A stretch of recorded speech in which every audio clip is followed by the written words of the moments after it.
Hello साथियों, अगला topic आपका साथियों संज्ञा है। इसके पहले साथियों मैं आपको 3 टॉपिक पढ़ा चुके हैं। चौथा टॉपिक साथियों देखते हैं। चौथा टॉपिक का नाम साथियों है संज्ञा है। और कभी आपसे पूछा जाए साथियों कि संज्ञा होती क्या है, तो मैं आपको बताता हूं साथियों, किसी व्यक्ति, वस्तु, स्थान के नाम को साथियों संज्ञा कहते हैं। या अर्थात हम कह सकते हैं किसी भी वस्तु को हम देखें या छू सकते हैं, वो सारी वस्तु साथियों संज्ञा कहलाती हैं। संज्ञा कितने प्रकार की होती है साथियों, तो कभी आपसे पूछा जाए मुख्यतः संज्ञा कितने प्रकार की होती है, तो मुख्यतः साथियों संज्ञा 3 प्रकार की होती है। और जब कभी आपसे पूछा जाए संज्ञा कितने प्रकार की होती है, तो साथियों 5 प्रकार की होती है। अब साथियों बात करेंगे प्रथम संज्ञा जो होती है, इसको बोलते हैं हम व्यक्तिवाचक संज्ञा। और व्यक्तिवाचक संज्ञा कहलाती है कि जब हम किसी व्यक्ति, वस्तु, स्थान का नाम लेके साथियों उसको बुलाया जाए, पुकारा जाए, वो सारी चीजें आपकी व्यक्तिवाचक संज्ञा कहलाएगी। जैसे मैं बात करूं राम, तो मैंने राम नाम लेके पुकारा है। जैसे मैं कहूं गंगा नदी, तो मैंने नदी का नाम गंगा लेके बुलाया है। मैं आपसे कहूंगा झांसी, तो झांसी भी मैंने नाम लेके पुकारा है। तो जी साथियों, किसी भी व्यक्ति का जब हम या वस्तु का नाम लेके पुकारते हैं, वो व्यक्तिवाचक संज्ञा कहलाती है। अगली जो आपकी संज्ञा होती है वो होती है जातिवाचक संज्ञा। और जातिवाचक संज्ञा का अर्थ होता है कि संपूर्ण जाति या पूरी कौम का जब बोध होता है, उसे हम जातिवाचक कहते हैं। जैसे मैं कहूंगा जानवर, तो जानवर की साथियों जब मैं बात करूं तो पूरे दुनिया के सारे जानवर हैं। मैं लड़का की बात करूं तो लड़का की पूरी कौम आती है।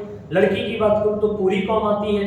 नदी की बात करूं, जैसे मैं कहूं नदियां बहुत प्रदूषित हैं, तो नदियां बहुत प्रदूषित हैं तो सारी नदियां आ गई। इसी प्रकार आपको समझना है कि संपूर्ण जाति का जब बोध किया जाए वो जातिवाचक कहलाती है।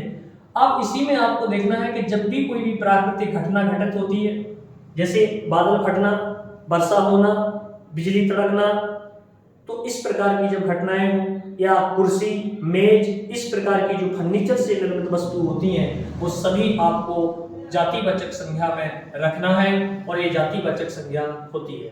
अगली आती है साथियों भाववाचक। भाववाचक संज्ञा आपकी कहलाती है जब किसी, जैसे हम कहूंगा वह बहुत ईमानदार व्यक्ति है, वह व्यक्ति बहुत होशियार है, वह व्यक्ति बहुत बुद्धिमान है, तो इस प्रकार की जब किसी को देखकर आपके अंदर किसी प्रकार की फीलिंग आ जाए, उसी को हम क्या कहते हैं, भाववाचक संज्ञा कहते हैं।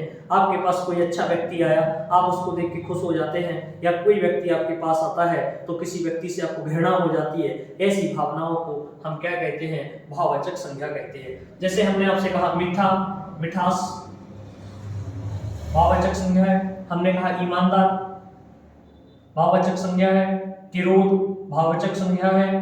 तो ये सारी साथियों कौन हो जाती है, भाववाचक संज्ञा हो जाती है। चौथे प्रकार की जो संज्ञा होती है वो समूहवाचक संज्ञा होती है। समूहवाचक संज्ञा में जैसे हम किसी ग्रुप की बात करूं, जैसे पुलिस, तो पुलिस किसी एक व्यक्ति का नाम नहीं, एक समूह का बात है। मैं कहूं आर्मी, आर्मी एक समूह का नाम है। जैसे मैं कहूं परिवार, परिवार भी आपका एक समूहवाचक है। जैसे मैं कहूंगा पत्थरों का ढेर, ये भी साथियों समूह में आएगा। चाबियों का गुच्छा या फूलों का दस्ताना, तो ये साथियों सभी आपके किस में आ जाते हैं, समूहवाचक संज्ञा में आ जाते हैं। अब इसी के बाद साथियों एक जो लास्ट में बचती है जिसको बोलते हैं हम द्रव्यवाचक संज्ञा। 5वां होता है द्रव्यवाचक संज्ञा। द्रव्यवाचक संज्ञा में जितने भी आपकी लिक्विड चीजें होती हैं, जैसे पानी, तेल, दूध, ये सभी आपकी द्रव्यवाचक संज्ञा में आएंगी। और इसी में जब कोई भी मेटल होती है, धातु होती है, कोई भी धातु आपकी साथियों द्रव्यवाचक संज्ञा में ही आती है। जैसे लोहा की बात करूं, चांदी की बात करूं, सोना की बात करूं, ये सभी धातुएं आपकी किसमें आएंगी, द्रव्यवाचक संज्ञा में आएंगी। अगला टॉपिक साथियों मैं 5वां टॉपिक पढ़ता हूं सर्वनाम। सर्वनाम कौन सा होता है? सर्वनाम का साथियों शाब्दिक अर्थ होता है ऐसा जो सबके ऊपर या सबके साथ लग जाए, उसे हम सर्वनाम कहते हैं। या हम कह सकते हैं जो संज्ञा के स्थान पर किए गए शब्दों को या प्रयुक्त किए जाते हैं, जो संज्ञा के स्थान पर जो शब्द प्रयुक्त किए जाते हैं, वो साथियों कौन से कहलाते हैं, सर्वनाम कहलाते हैं। अब आपसे पूछा जाता है सर्वनाम कितने प्रकार का, तो सर्वनाम साथियों 6 प्रकार का होता है। संज्ञा साथियों 5 प्रकार की होती है, आपको याद रखना है। तो सर्वनाम 6 प्रकार का। पहला सर्वनाम होता है आपका, होता है पुरुषवाचक सर्वनाम। तो पुरुषवाचक सर्वनाम ऐसा सर्वनाम जिसमें स्त्री, पुरुष, महिला का दोनों का जब साथियों बोध होता है, उसे हम पुरुषवाचक सर्वनाम कहते हैं। पुरुषवाचक सर्वनाम में भी साथियों 3 प्रकार का होता है। अब 3 प्रकार का कौन कौन सा होता है साथियों? सबसे पहले होता है उत्तम पुरुष, दूसरा होता है साथियों मध्यम पुरुष और तीसरा होता है साथियों अन्य पुरुष। यहाँ से कई बार साथियों क्वेश्चन पूछे जाते हैं।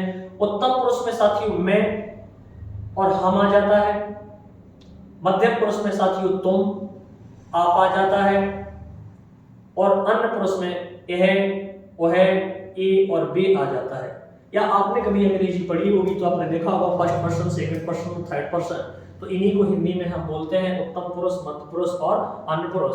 कभी आपसे पूछा जाए कि मैं किस प्रकार का सर्वनाम है, तो मैं आपका उत्तम पुरुषवाचक सर्वनाम है। कभी आपसे पूछा जाए कि तुम किस प्रकार का सर्वनाम है, तो ये हो जाएगा मध्यम पुरुषवाचक सर्वनाम। तो आपको साथियों ध्यान देना है, पुरुषवाचक सर्वनाम 3 प्रकार का होता है और यहाँ से क्वेश्चन बनता ही है।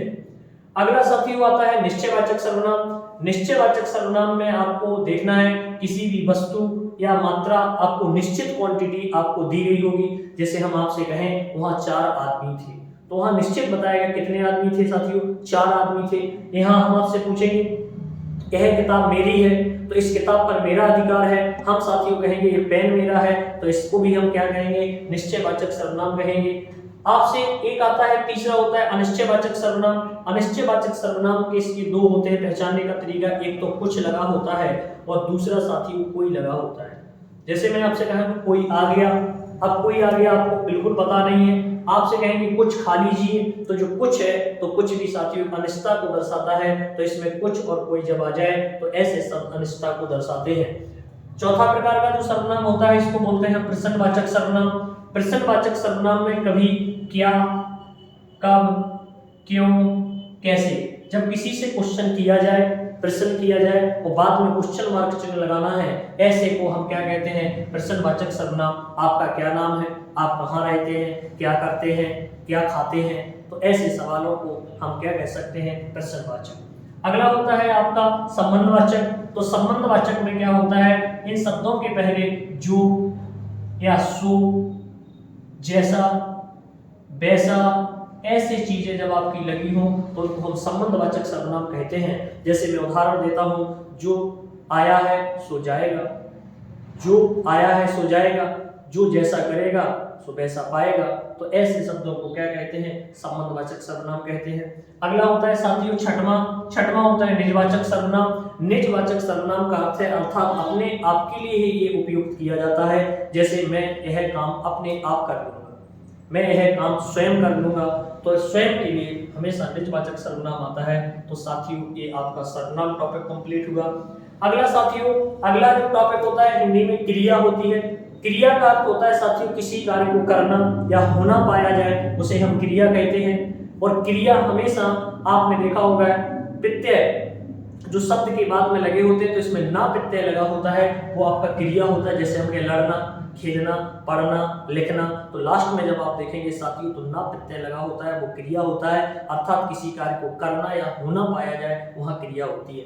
क्रिया की बात करें साथियों तो मुख्यतः क्रिया 2 प्रकार की होती है। एक तो साथियों होती है सकर्मक क्रिया और दूसरी होती है साथियों अकर्मक क्रिया। यहाँ से 100% क्वेश्चन पूछता है। सकर्मक क्रिया की बात करूं साथियों, ऐसी क्रिया जिसमें साथियों कर्म आया हो, कर्म आया हो। जैसे मैं बात करूं उदाहरण की, राम फल खाता है, तो जो राम है साथियों वो करता है और खाता है, ये साथियों आपकी क्रिया है। अब आपने देखा है कि कर्ता और क्रिया के बाद साथियों जो फल आया है ये आपका अन्न शब्द है, और अन्न शब्द है तो साथियों ये सकर्मक क्रिया कहलाएगी।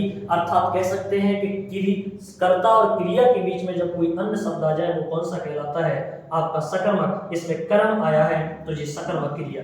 सीता गीत गाती है, तो सीता भी साथियों करता है, और आप देखेंगे गाती है जो क्रिया है, लेकिन जो गीत है वो साथियों कर्म है, और जो कर्म है तो इसी को हम क्या बोलेंगे, सकर्मक क्रिया बोलेंगे।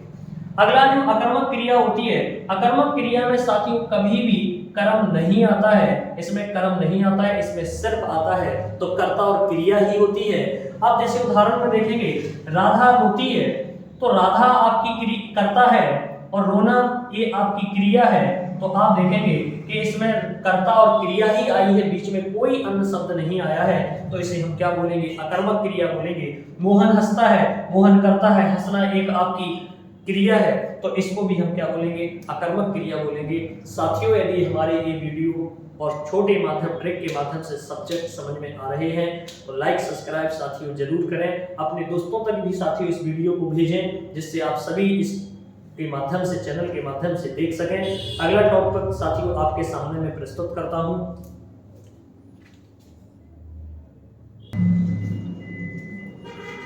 साथियों अगला टॉपिक साथियों आपका वाच्य है और साथियों वाच्य से भी कई क्वेश्चन बनते हैं साथियों हिंदी में। साथियों वाच्य की बात कहूं तो ये वाच्य होता क्या है? इसमें साथियों किसी भी वाक्य में कर्ता कर्म और भाव की प्रधानता साथियों जब दर्शाई जाए, कर्ता कर्म और भाव की प्रधानता दर्शाई जाए उसे साथियों हम वाच्य कहते हैं। और जब हिंदी की बात करें तो हिंदी में वाच्य मुख्यतः 3 ही प्रकार के होते हैं। सबसे पहले होता है इसको हम कृतवाच्य बोलते हैं, इसी को हम कह सकते हैं कर्तावाच्य। कर्तावाच्य जैसे हम उदाहरण के तौर पर लेते हैं कि राम एक पत्र लिखता है तो साथियों आप देखेंगे कि लिखने वाला यहाँ पर कौन है? यहाँ पर लिखने वाला सिर्फ राम है और राम के द्वारा राम पत्र लिखता है तो यहाँ पर जी कौन सा हो जाएगा? कृतवाच्य हो जाएगा। अर्थात कह सकते हैं कि जब किसी भी वाक्य में काम करने वाला उपस्थित हो उसी को हम क्या कहेंगे? कृतवाच्य या कर्तावाच्य कहेंगे। कर्मवाच्य क्या होता है? जिसमें कर्ता की अनुपस्थिति होती है और इसमें और काम आपका हो जाए उसके क्या कहते हैं? उसको कर्मवाच्य कहते हैं। जैसे आपसे कहा जाए पत्र लिखा गया, एक पत्र लिखा गया। अब आपने देखा होगा कि पत्र तो लिखा गया लेकिन काम करने वाला व्यक्ति नहीं है, वो पत्र लिख गया है तो ये कौन सा हो जाएगा? आपका कर्मवाच्य हो जाएगा। अर्थात हम कह सकते हैं जैसे हम आपसे कहेंगे उसके द्वारा गोली चलाई तो उसके द्वारा जो गोली चलवाई तो ये भी आपका कौन हो जाएगा? कर्मवाच्य हो जाएगा। अगला जो तीसरा जो होता है इसको हम भाववाच्य बोलते हैं। भाववाच्य का मतलब होता है किसी कार्य करने में असमर्थता पाई जाए, उस कार्य को आप ना कर पाए उसी को हम भाववाच्य बोलते हैं। जैसे मैं आपसे कहूंगा मुझे चला नहीं जाता तो नहीं आ गया नहीं जाता, तो आपने देखा है कि वो काम करने में असमर्थ है अर्थात वो काम नहीं कर पा रहा। आज मुझे बोला नहीं जाता तो मैं नहीं बोल पा रहा हूं, आज मुझे पढ़ाया नहीं जाता, आज मुझे दूध पिया नहीं जाता, तो ऐसे इसको हम क्या बोलते हैं? भाववाच्य बोलते हैं। और साथियों यही आपका वाच्य है तो ये आप आसानी से कर लेंगे। अगला टॉपिक साथियों आपका होता है लिंग या इसको हम जेंडर बोलते हैं। यहाँ से 100% क्वेश्चन बनता है। जेंडर की बात या लिंग की बात करूं साथियों तो इसका जो शाब्दिक अर्थ होता है वो चिन्ह से होता है या पहचान से होता है। आपको बताना होता है कि आप स्त्रीलिंग है या फीमेल है या मेल है, इसकी जब पहचान की जाती है तो वो उसको हम लिंग बोलते हैं। अर्थात कह सकते हैं कि लिंग का शाब्दिक अर्थ पहचान या चिन्ह से होता है। हिंदी में लिंग 2 ही प्रकार के होते हैं, एक तो होता है आपका पुल्लिंग और दूसरा होता है आपका स्त्रीलिंग। पुल्लिंग की बात करूं जब किसी में पुरुष जाति का बोध होता है और स्त्री की बात करूं जब किसी महिला या स्त्री का बोध होता है उसे हम स्त्रीलिंग कहते हैं। अब इसको पहचानना कैसे है कि ये स्त्रीलिंग है पुल्लिंग है? जब कोई सामने से कोई लड़की आती है तो अपन ने कहा कि वह आ गई, उसका जो उच्चारण निकलता है तो वो निकलता है आ गई। और जब कोई लड़का आता है तो उसको बोलते हैं आ गया। या हम दूसरी ट्रिक आपकी ये है अच्छा या अच्छी। अब आप देखेंगे बुढ़ापा आ गया। अब आपने देखा बुढ़ापा आ गया अर्थात बुढ़ापा आ गया तो कौन सा है? पुल्लिंग है। हमने कहा मोटापा आ गया, ये भी आपका कौन सा है? पुल्लिंग है। हम कहेंगे बचपन, अभी तुम्हारा बचपन नहीं गया तो बचपन भी आपका कौन सा हो जाएगा? पुल्लिंग हो जाएगा। हमने कहा दही खा लिया, कभी ये बोलते हैं कि दही खा ली, कभी नहीं बोलते हैं, हम यही बोलते हैं कि दही खा लिया। और जब खा लिया तो आपका कौन सा हो जाएगा? आपका पुल्लिंग। पानी पी लिया तो पानी पी लिया, कभी ये नहीं बोलते हैं कि पानी पी ली है तो पानी पी लिया, तो ये भी कौन सा हो जाएगा? पुल्लिंग हो जाएगा। अब जैसे हम देखेंगे नदी अच्छी है तो नदी अच्छी है तो कौन सा? स्त्रीलिंग है। रोटी खा ली तो रोटी खा ली, ये भी आपका स्त्रीलिंग का प्रेजेंटेशन निकल रहा है तो ये भी आपका कौन हो जाएगा? ये आपका हो जाएगा स्त्रीलिंग। मैं कहूँगा पुलिस आ गई, कभी ये नहीं कहते कि पुलिस आ गया, हमेशा ये कहते हैं कि पुलिस आ गई। वो पुलिस आना आपका स्त्रीलिंग है, पुलिस शब्द ही स्त्रीलिंग है साथियों। अब आती है घबराहट, उसे घबराहट हो रही है, मुझे घबराहट हो रही है, ये भी साथियों कौन सा? स्त्रीलिंग है। आपकी लिखाई अच्छी है, ये भी स्त्रीलिंग है। साथियों इसको रटना नहीं है, आपको मेरे ट्रिक के माध्यम से ऐसे टॉपिकों को बहुत जल्दी क्लियर करना है जब भी आपका इस टाइप से जब उच्चारण स्त्रीलिंग निकले तो साथियों वो वर्ड स्त्रीलिंग होता है, जब उच्चारण पुल्लिंग निकले साथियों तो वो जेंडर पुल्लिंग होता है, और ऐसे आसानी से हम कर सकते हैं। इसी में कभी कभी पूछा जाता है कि कभी कवि का स्त्रीलिंग कवित्री हो जाएगा, साधु साधु का स्त्रीलिंग साध्वी हो जाएगा, नेता नेता का नेत्री हो जाएगा। अगला टॉपिक है साथियों वचन। वचन की बात कहूं तो वचन साथियों संख्या से आधारित होता है। कभी आपसे पूछा जाए कि वचन का शाब्दिक अर्थ क्या होता है, तो वचन का शाब्दिक अर्थ संख्या से होता है। और वचन दो प्रकार के होते हैं, एक होता है एक वचन और दूसरा होता है साथियों बहुवचन। एक वचन की बात करूं जब किसी व्यक्ति वस्तु एक का बोध हो संख्या में, उसे हम एक वचन कहते हैं। बहुवचन जो दो या दो से अधिक वस्तुओं का बोध हो उसे हम बहुवचन कहते हैं। बात क्वेश्चन यहाँ से ऐसे पूछा जाता है, आपसे कभी पूछा जाए कि प्राण प्राण किस प्रकार का वचन है, तो ये आपको याद करने स्टार बना लीजिए। प्राण हमेशा बहुवचन में आता है। आपसे पूछा होश, उसे होश आ गया, होश किस प्रकार का शब्द है, बहुवचन है। दर्शन, हमने उसके दर्शन कर लिए तो दर्शन भी आपका कौन सा है, बहुवचन होगा। हम कहेंगे हस्ताक्षर, हस्ताक्षर उसने उसके हस्ताक्षर कर दिया, हस्ताक्षर पे अंडरलाइन कर देंगे तो हस्ताक्षर भी आपका बहुवचन हो जाएगा। आंसू, आंसू भी आपके हस्ताक्षर हो जाएंगे, आपका बहुवचन हो जाएगा। बाल, ये भी आपका बहुवचन हो जाएगा। तो साथियों ये कम से कम 3 से 5 इनको याद रखना है। प्राण, दर्शन, आंसू, होश, हस्ताक्षर और बाल, ये हमेशा साथियों हमेशा ही बहुवचन में ही आते हैं। इन्हें कभी भी हम एक वचन में प्रयुक्त नहीं कर सकते हैं। हालांकि ये जरूर हमें देखने में एक वचन जैसे लगते हैं, लेकिन इनका प्रयोग हमेशा साथियों हम बहुवचन में ही करेंगे। अगला होता है एक वचन। एक वचन में आप जैसे पुस्तक, एक वचन है लड़का, एक वचन है, लेकिन मैं कहूंगा जनता। तो जनता देखने में हमें बहुत सारी भीड़ दिखाई देती है, लेकिन साथियों उसको हम काउंट करेंगे भीड़ से तो वो जनता एक वचन होगी। सोना, सोना की बात करो तो एक वचन। माल, अब माल बहुत सारा है तब भी उसको हम एक वचन में करेंगे। सामग्री, वो भी साथियों हमारा एक वचन होगा। साथियों मैं आपको बहुत सरल माध्यम से हिंदी को पढ़ाने का प्रयास कर रहा हूं। आप मेरे चैनल को लाइक सब्सक्राइब करें, साथियों शेयर भी करें, और साथियों इसी माध्यम से आपको मेरे वीडियो अच्छे लग रहे हो तो साथियों सब्सक्राइब जरूर करें। और मैं अगला टॉपिक आपके सामने साथियों फिर प्रस्तुत करता हूं।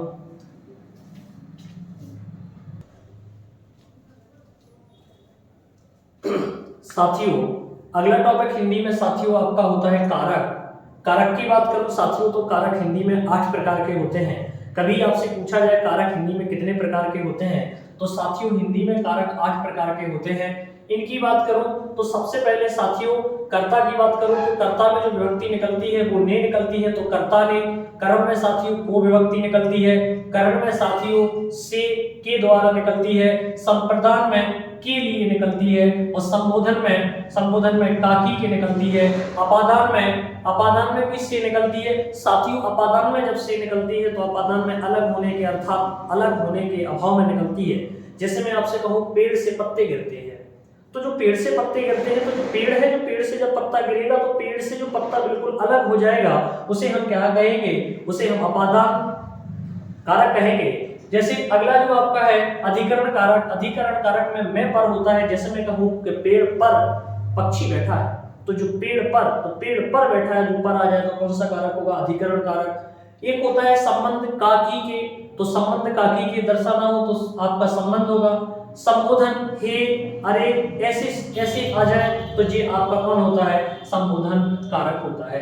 तो कारक आपको इनको विभक्ति को साथियों याद रखना है। यहाँ से आपसे 1 या 2 क्वेश्चन पूछता है। कारक की संख्या भी याद रखना है साथियों, 8 होती है। अगला साथियों देखते हैं समास। समास साथियों हिंदी में 6 प्रकार के होते हैं। सबसे पहले मैं अव्ययभाव समास की बात कहूं तो अव्ययभाव समास साथियों समास में हमेशा समास का जो शाब्दिक अर्थ होता है साथियों होता है संक्षेप, और समास का जब विलोम होता है तो साथियों इसका होता है व्यास। ये आपको याद रखना। समास का जो शाब्दिक अर्थ होता है संक्षेप होता है, समास का जो विलोम होता है उसको हम व्यास बोलते हैं। समास में 2 पद होते हैं साथियों, एक होता है पूर्व पद होता है हमेशा, और दूसरा होता है आपका उत्तर पद जिसको हम बाद वाला पद बोलते हैं। अब साथियों आपको याद रखना है कि अव्ययभाव समास होता है तो अव्ययभाव समास में इसका पूर्व पद या आगे वाला पद कैसा होता है साथियों, प्रधान होता है। और इसमें आगे वाले शब्द में बड़ा आ, भर, प्रति, यथा, ऐसे शब्द आपको लगे मिलेंगे साथियों जिससे आप पहचान सकते हैं कि ये अव्ययभाव समास है। जैसे मैं कहूंगा आज जन्म में कौन सा समास है, तो साथियों आ लगा है। मैं कहूंगा साथियों भरपेट, तो भरपेट में आप देखेंगे भर लगा है। मैं कहूंगा साथियों प्रतिदिन, तो प्रतिदिन में साथियों देखेंगे दिन से पहले प्रति लगा है, ये भी साथियों कौन सा हो जाएगा, अव्ययभाव समास। मैं कहूंगा साथियों यथासंभव, तो यथासंभव में साथियों आप देखेंगे यथा लगा है, तो ये भी साथियों कौन सा हो जाएगा, अव्ययभाव समास हो जाएगा। इन शब्दों को आपको साथियों याद रखना होगा और आप पहचान पाएंगे कि ये अव्ययभाव समास होता है। अगला समास देखेंगे हम, अगला समास होता है द्विगु समास। और द्विगु समास में हमेशा इसका जो पहला पद होता है वो संख्यावाचक होता है। इसका पहला शब्द कैसा होता है साथियों, संख्यावाचक होता है। इसके पहले वाले शब्द में जैसे मैं कहूंगा चौराहा, चौराहा, तो चौराहा आप देखेंगे तो इसमें 4 आया है। मैं कहूंगा पंचवटी, तो पंचवटी में भी कौन सा है, द्विगु समास। मैं कहूंगा दोपहर, तो दोपहर में भी आप देखेंगे 2 आ गया, कौन सा हो जाएगा, द्विगु समास। हम आपसे कहेंगे सप्तऋषि, तो सप्तऋषि में भी आप देखेंगे कौन सा होगा, द्विगु समास। अर्थात आपको समझना है इसके पूर्व वाले पद में जब संख्या आ जाए उसे हम क्या कहेंगे, द्विगु समास कहेंगे। अगला शब्द, अगला जो समास होगा वो होगा द्वंद्व समास। और द्वंद्व समास का अर्थ होता है कि एक दूसरे का विपरीत होगा और इसके बीच में एक चिन्ह होगा जिसको हम योजक चिन्ह बोलते हैं। एक आपको लगा मिलेगा, इसी को हम क्या बोलेंगे, द्वंद्व समास। जैसे मैं बात करूं पाप पुण्य, तो पाप और इसके चिन्ह में योजक चिन्ह, तो ये कौन हो जाएगा, पाप पुण्य हो जाएगा। आपसे कहूंगा लाभ हानि, तो ये आपका लाभ और ये हो जाएगा हानि। आपसे कहूंगा ठंडा गरम सर्दी, तो ये भी आपका कौन सा हो जाएगा, द्वंद्व समास हो जाएगा। मैं आपसे कहूंगा माता पिता भाई बहन, ये भी साथियों कौन सा हो जाएगा, द्वंद्व समास हो जाएगा। या अर्थात आपको ध्यान देना है कि एक दूसरे का विपरीत होगा, इसके बीच में योजक चिन्ह लगा होगा। अगला जो आपको देखना है, अगला आपका होता है तत्पुरुष समास। और तत्पुरुष समास में आपको देखना है कि इसमें जो होता है इसमें विभक्ति लोप हो जाती है। तत्पुरुष समास में साथियों विभक्ति का लोप हो जाता है, और जब विभक्ति का लोप हो जाता है तो आपको देखना है कि इसमें जैसे हमने कहा जी कारक पढ़ाए थे, तो इन विभक्तियों का होता है, जैसे हम कहेंगे राजकुमार, तो यहां लिखा है राजा का कुमार, तो राजा का कुमार है। इसमें साथियों देखेंगे क्या है, का विभक्ति का लोप हो गया है, का विभक्ति का साथियों क्या हो गया है, लोप हो गया है। इसी प्रकार जैसे मैं आपसे कहूंगा गौशाला, गांव के लिए शाला, तो जैसे मैं कहूंगा पथ भ्रष्ट, तो पथ से भ्रष्ट हो गया, इसमें अपादान होगा साथियों। तो इसमें क्या होता है कि जो कारक जो लिखे हैं इनमें विभक्तियों का प्रयोग होता है, उसे हम क्या कहते हैं, समास, तत्पुरुष समास कहते हैं। अगला होता है कर्मधार समास। कर्मधार समास में साथियों आपको ध्यान देना है, इसमें उपमेय या किसी की तुलना किसी से की जाएगी। जैसे मैं आपसे कहूंगा चरण कमल, आपकी किसी से तुलना की जाएगी, जैसे कहेंगे नीलकंठ, चरण कमल। आपसे कहेंगे नयन में या मृग नयन, आपकी आंखें मृग के समान हैं, तो ऐसे को क्या कहते हैं, कर्मधार समास कहते हैं। लास्ट में जो आपका होता है बहुविप्रिय समास। तो बहुविप्रिय समास ऐसा समास होता है जिसके दोनों पद अप्रधान होते हैं, लेकिन तीसरी की ओर साथियों जब इशारा किया जाए उसे हम क्या कहते हैं, बहुविप्रिय समास। जैसे मैं उदाहरण के तौर पर मैं लेता हूं लंबोदर, इसको कह सकते हैं लंबा प्लस उदर। लंबा है जिसका उधर, अर्थात साथी जो कि इसका ये पहला पद है, ये दूसरा पद है। लंबा है जिसका उधर, अर्थात आप सोचेंगे किसका लंबा पेट है, आप बिना समझे बता देंगे कौन से हैं, गणेश जी हैं। आपसे कहेंगे दशानन, किसके 10 आनंद हैं, आप बता देंगे साथियों रावण है। आपसे कहेगा चक्रपाणी, जो हाथ में चक्र धारण करता है, अर्थात श्री कृष्ण जी। मृत्युंजय, तो साथियों कहने का अर्थ है कि ऐसे पद जो आपका तीसरे की ओर जब इशारा किया जाए उसे हम क्या कहते हैं, बहुविप्रिय समास कहते हैं। अगला साथियों लास्ट टॉपिक आपका है जी, आपका इसको उपसर्ग और प्रत्यय बोलते हैं। उपसर्ग और प्रत्यय ये साथियों हमेशा क्वेश्चन पूछा जाता है। उपसर्ग हमेशा शब्दों के आगे लगाए जाते हैं और प्रत्यय साथियों हमेशा शब्दों के पीछे लगाए जाते हैं। जैसे हमने आपसे कहा प्रहार, तो ये हार था, आपकी हार के पहले साथियों कौन आ गया, प्रहा आ गया, तो ये कौन बन गया, प्रहार। तो आपसे पूछे कि प्रहार में कौन सा उपसर्ग है, तो प्रहार में साथियों कौन सा है, प्रहा है। आपसे पूछा जाए अतिक्रमण, अतिक्रमण, तो आपने देखा है कि क्रमण के पहले कौन लग गया, अतिक्रमण लग गया। तो आगे वाला जैसे हम कहेंगे दिन, दिन के पहले मैं प्रति लगा दूं तो प्रतिदिन हो जाएगा, तो साथियों इसमें कौन सा उपसर्ग हो जाएगा, प्रति हो जाएगा। हम आपसे कहूंगा अभी, अभी अनुसरण, तो अनुसरण के पहले कौन सा लगा है, अभी लगा है, तो ये भी साथियों कौन सा हो जाएगा, उपसर्ग हो जाएगा अभी। अर्थात आपको याद रखना है कि ऐसे शब्द जो शब्दों के आगे प्रयुक्त किए जाते हैं वो उपसर्ग कहलाते हैं, और प्रत्यय हमेशा शब्दों के बाद प्रयुक्त किए जाते हैं। जैसे मैं बात करूं लेख, ये लेख लिखा है, लेख में साथियों मैंने अक जोड़ा है तो कौन हो गया, लेखक हो गया, तो साथियों कौन बन गया, लेखक। मैं कहूं पठ, पठ में अक जोड़ू, इसी प्रकार जैसे मैं आपसे कहूं पंडित, पंडित में ताई जोड़ू, पंडिताई हो जाएगी।